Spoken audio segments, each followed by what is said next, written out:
দীর্ঘ জল্পনা কল্পনার অবসান ঘটিয়ে ব্রাজিলিয়ান ক্লাব সান্তোসের সঙ্গে চুক্তি নবায়ন করেছে তারকা ফরওয়ার্ড নেইমার জুনিয়র।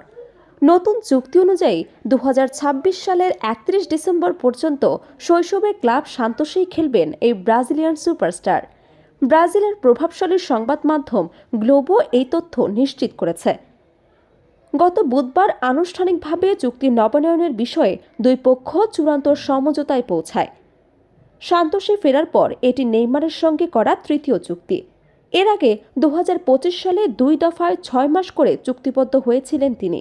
এবার 1 বছরের জন্য নতুন চুক্তি সম্পন্ন হলো, যা ক্লাব সভাপতি মার্সেলো তেইসেইরার মেয়াদ শেষ হওয়া পর্যন্ত নেইমারকে সান্তোসেই রাখবে। সান্তোসের একটি সূত্রের বরাত দিয়ে গ্লোবো জানিয়েছে, খুব শিগগিরই ক্লাবের পক্ষ থেকে আনুষ্ঠানিক ঘোষণা আসবে। এই নতুন চুক্তির মাধ্যমে ঐতিহ্যবাহী 10 নম্বর জার্সিধারী হিসেবে নিজের অবস্থান আরও শক্ত করলেন নেইমার। ব্রাজিলিয়ান লিগ শেষ হওয়ার পর থেকে নেইমারকে ধরে রাখার ব্যাপারে আশাবাদী ছিল সান্তোস। তার আগের চুক্তির মেয়াদ শেষ হওয়ার কথা ছিল 31 ডিসেম্বর। পরিচালনা পর্ষদের ধারণা ছিল আলোচনা শেষ মুহূর্ত পর্যন্ত গড়াতে পারে, সে পর্যন্ত সেটাই হলো। চুক্তির আর্থিক দিকটিও বেশ আলোচনার জন্ম দিয়েছে। জানা গেছে, ইউরোপে বার্সেলোনার হয়ে চ্যাম্পিয়ন্স লিগ জয়ী 33 বছর বয়সী নেইমারকে সান্তোস প্রতি মাসে 4 থেকে 5 জন সাধারণ মানের খেলোয়াড়ের সমান বেতন দেয়। পাশাপাশি খেলোয়াড়ি চুক্তির বাইরে নেইমারের ইমেজ সত্ত্ব নিয়েও তার পরিবারে মালিকানাধীন প্রতিষ্ঠান এনআর স্পোর্টসের সঙ্গে সান্তোসের আলাদা চুক্তি হয়েছে। এই চুক্তির আর্থিক মূল্য প্রায় 8 কোটি 50 লাখ ব্রাজিলিয়ান রিয়াল, যা আগামী বছরে শেষ নাগাদ পরিশোধ করবে ক্লাবটি। শুরুতে সান্তোসের নেইমার প্রকল্পের মেয়াদ ধরা হয়েছিল 2026 সালের মাঝামাঝি পর্যন্ত, অর্থাৎ বিশ্বকাপ চলাকালীন সময় পর্যন্ত। ক্লাব কখনোই তাদের আইকন খেলোয়াড়কে ছেড়ে দেওয়ার কথা ভাবেনি। তবে নেইমার তার প্রতিনিধিরা চুক্তি নিয়ে তাড়াহুড়া না করে বাস্তবসম্মত সিদ্ধান্তকেই গুরুত্ব দিয়েছেন।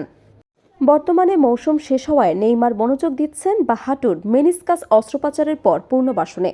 ফেব্রুয়ারির মাঝামাঝির আগে তার মাঠে ফেরা কঠিন বলে জানা গেছে। সান্তোসের মেডিকেল টিম তার চিকিৎসা নিবিড়ভাবে পর্যবেক্ষণ করছে।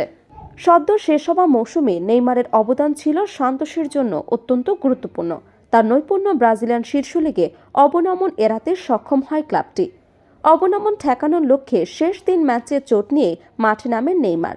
3টি ম্যাচে সান্তোস 3-0 ব্যবধানে জয় পায়। প্রথম ম্যাচে তিনি 1 গোল ও 1 অ্যাসিস্ট করেন, দ্বিতীয় ম্যাচে করেন হ্যাটট্রিক এবং শেষ ম্যাচে গোল না পেলেও পুরো 90 মিনিট দুর্দান্ত পারফরমেন্স দেখান। বিশ্বকাপের বছর সামনে রেখে এই চুক্তি নেইমারের জন্য গুরুত্বপূর্ণ। সান্তোসের হয়ে ধারাবাহিক পারফরমেন্স দিয়ে 2026 সালের বিশ্বকাপে ব্রাজিল দলে ফেরার দাবিটা জোরালো করতে চাইবেন তিনি। উল্লেখ্য, ব্রাজিল জাতীয় দলে নেইমারের সর্বশেষ ম্যাচ ছিল 2023 সালের অক্টোবরে। নতুন বছরের শুরুতে নেইমারের চুক্তি নবনয়নের খবর তাই সান্তোস সমর্থকদের জন্য নিঃসন্দেহে বাড়তি আনন্দের উপলক্ষ।